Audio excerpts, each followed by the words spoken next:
Bonjour, c'est Alice. Alors aujourd'hui j'avais envie de vous parler un petit peu de Monasterium.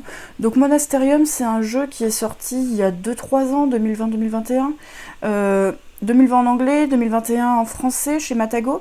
C'est un jeu avec un système de placement de dés pour réaliser des actions dans lesquelles on va incarner une faction, une famille, on sait pas trop, qui va aller placer des moines, enfin des apprentis dans différents monastères sur le plateau. Le tout pour marquer des points de victoire. Voilà, donc il y a vraiment un système de dés qui est assez malin. Le principe du jeu, c'est que donc on va petit à petit placer des dés qu'on va lancer donc à chacun de nos tours. On lance nos dés, on prend les dés de toute une valeur et on les place sur une action. Une fois que tout le monde a placé tous ses dés, on va ensuite dépiler les actions en allant chercher des groupes de dés sur les actions pour réaliser des actions dans une certaine quantité. Donc ça c'est un peu le principe du jeu, c'est assez malin, ça marche bien avec pas mal de combos. Moi j'ai quelques réserves sur le jeu. Je le trouve super, mais côté équilibrage et finition, il y a peut-être mieux. Notamment la config 4 joueurs, pour moi, marche pas du tout. Et voilà, et donc j'y ai rejoué récemment, donc j'avais envie un petit peu d'en parler. Je vais survoler les règles assez rapidement, juste voilà, donc en mode vraiment survol, résumé de règles. Après, je vais peut-être parler un peu plus de mon avis et des problèmes sur le jeu, d'après moi. Donc dans le jeu, on a un plateau comme ça personnel sur lequel on a plein de novices qu'on va vouloir envoyer dans ces différents monastères. Donc il y a 5 monastères sur le jeu pour faire des points en cours de partie et des points en fin de partie selon certaines distributions de points. Voilà, donc ça c'est un peu plus tard dans la partie, on voit qu'il y a des moines un peu partout sur les monastères. Comment ça va marcher ? Un dé, donc on a une première phase de placement de dés puis de dépilement de dés. Donc quand c'est la phase de placement de dés, chacun son tour, on va lancer tous les dés qui nous restent. On prend les poules de dés qu'on a lancées, on choisit une valeur. Donc par exemple, si j'ai lancé ça, je choisis tous les 3 et je les mets sur les 3. Peu importe s'il y a déjà des dés sur les 3 ou pas. Puis c'est au joueur suivant, etc. jusqu'à ce que tout le monde ait placé. On a le droit de relancer une fois dans le lot.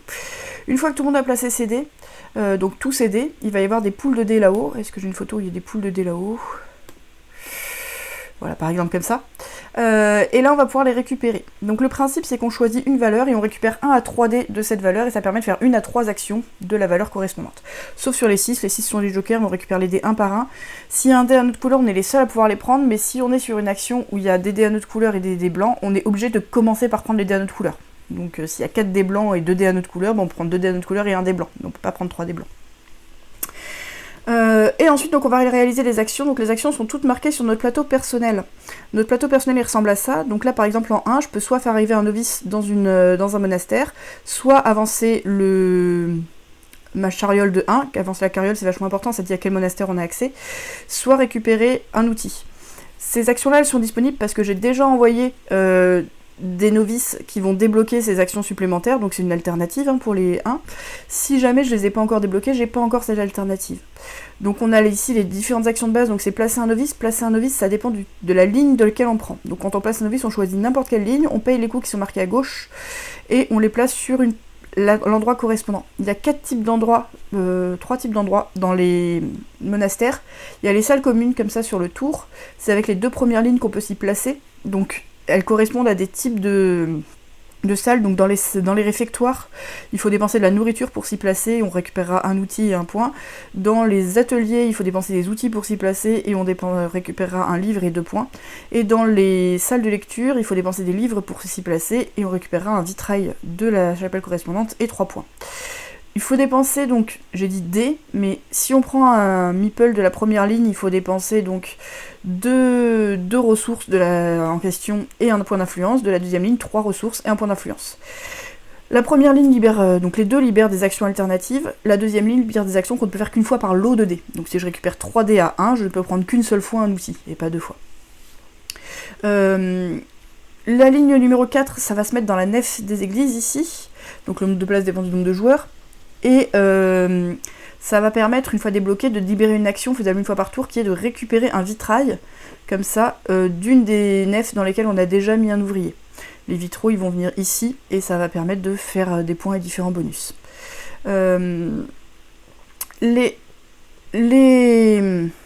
Les novices d'en bas, ils viennent dans le cloître, donc le cloître c'est la cour comme ça ici, il y a plusieurs conditions. Donc il y a une condition, c'est qu'il faut pour s'y mettre qu'on ait déjà un bonhomme dans une salle commune à côté. Donc là le rouge a pu s'y placer parce qu'il était déjà dans une salle commune à côté. Ce que ça fait pour le coup, ça donne pas d'action alternative, mais ça retourne la petite fenêtre en haut qui dit qu'à chaque fois qu'on prend un dé de cette valeur là, on aura un point. Donc on libère sur la valeur de notre choix, quand on fait arriver un novice quelque part. Une fois qu'on a... Donc ça c'était envoyer un novice. Ici c'est prendre une soupe et un point, donc la soupe ça va servir à se placer. Donc un point parce que j'ai retourné parce que le cloître il est pas là.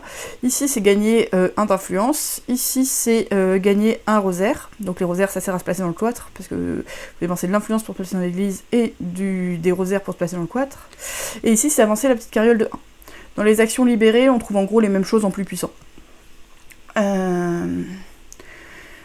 Donc quand on fait avancer cette carriole, il va y avoir des bonus. Chaque fois qu'on tombe sur une case, on prend le bonus correspondant, et quand on arrive tout au bout, on récupère un nouveau dé de notre couleur. Pour avoir jusqu'à 3 dés de notre couleur, on commence avec un seul.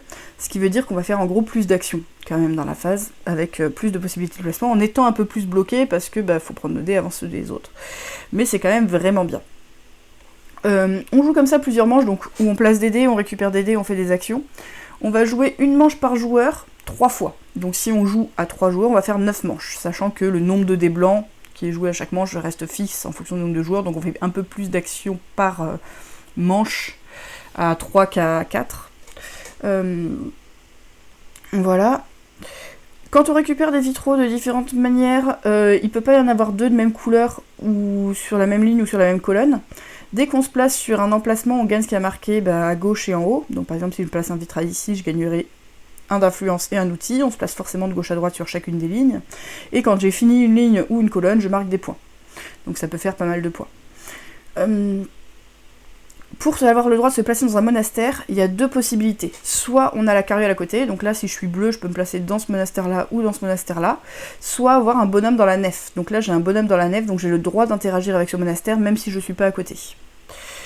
Il y a des objectifs qui disent, par exemple ici, avoir dans le monastère vert un bonhomme sur les salles communes, avoir dans le monastère blanc un bonhomme dans la nef, avoir dans le monastère bleu un bonhomme sur les salles communes.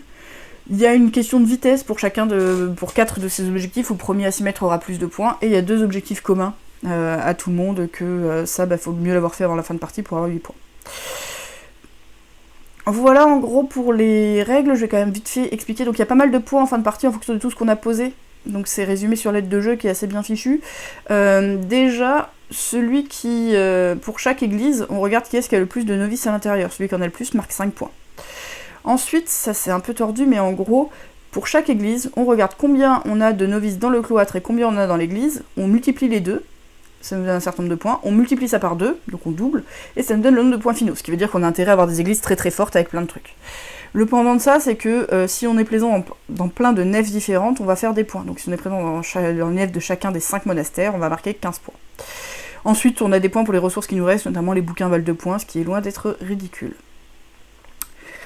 Voilà, donc on joue comme ça le nombre de tours qu'il faut jouer, et après on regarde à la fin qui a gagné avec le plus de points. C'était vraiment un rapide survol des règles.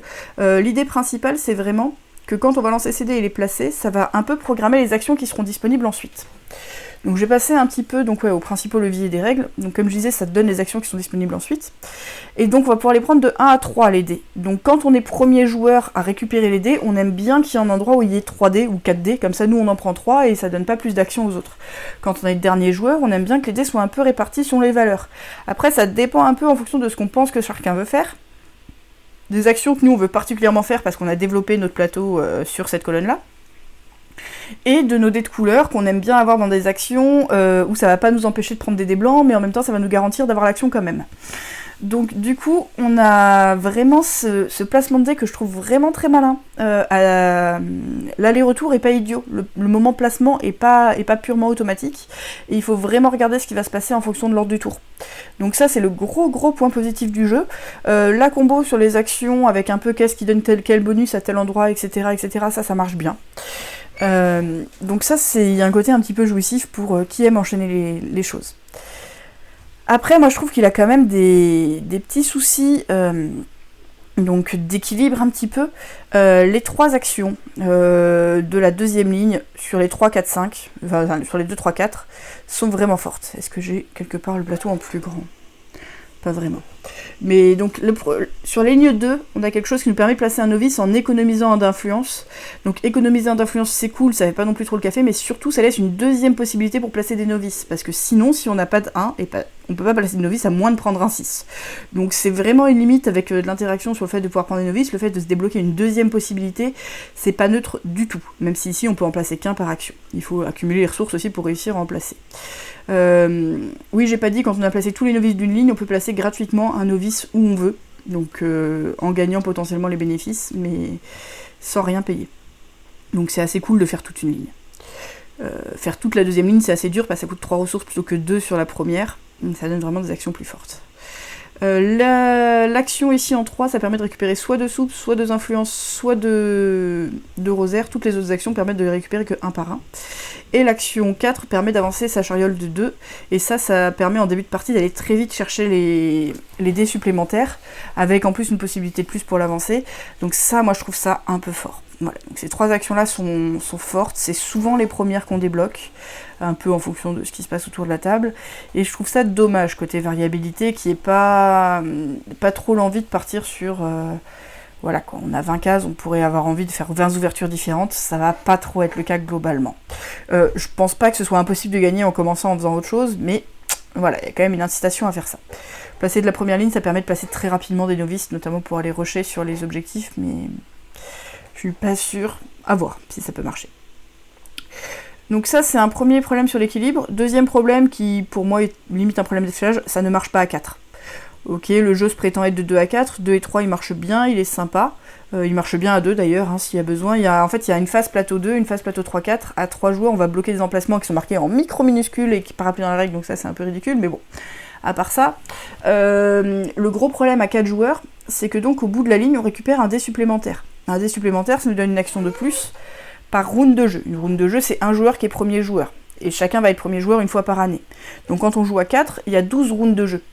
Donc récupérer un dé de couleur supplémentaire, ça va avoir lieu pour beaucoup de manches. Et en plus, comme il y a moins de dés blancs enfin, en gros, le même nombre de dés blancs, il y en a un de plus à 4 qu'à 3. Mais donc proportionnellement par joueur, en moyenne, on en a moins. Du coup, le fait d'avoir une action de plus va avoir d'autant plus d'importance comparative, relativement. Enfin voilà, la moyenne d'actions à notre couleur par rapport au nombre d'actions globales qu'on va faire va être plus élevée. Du coup, je trouve que c'est vraiment indispensable d'aller chercher ce dé assez rapidement à 4 joueurs. C'est déjà très bien à 2 et 3, c'est peut-être un peu trop fort, peut-être qu'il faudrait plus de dés blancs, je sais pas. Mais voilà, il y a un truc qui est frustrant sur l'équilibre. Sinon, l'édition est toute jolie, tout ça c'est très bien fait, mais voilà, côté équilibre et développement du jeu, je trouve que c'est pas tout à fait fini de ce point de vue-là. Avec des petits soucis, des choses où on aimerait que ce soit plus varié. Du coup, moi, j'en ai quand même fait pas mal de parties, hein. C'est un jeu que j'aime bien. C'est un jeu là auquel on m'a proposé de rejouer, j'ai fait « Ah oui, trop cool, ça fait super longtemps que j'y ai pas joué. » Voilà, donc c'est un jeu qui fait plaisir et qui me frustre de pas être encore meilleur, parce que l'idée de l'action et globalement la mécanique de combo marche bien. Du coup, c'est un bon jeu. Qu'il faut découvrir, qu'on prend plaisir à jouer, enfin que je prends plaisir à jouer. Je sais que j'ai des joueurs autour de moi qui ont moins aimé, mais moi en même temps c'est placement de dés et combo d'action, c'est pile mon truc. Donc voilà, c'était un petit mot sur Monasterium. Un jeu qui est bien mais frustrant de pas être encore mieux. Salut, à une prochaine. Voilà. Abonnez-vous, tout ça.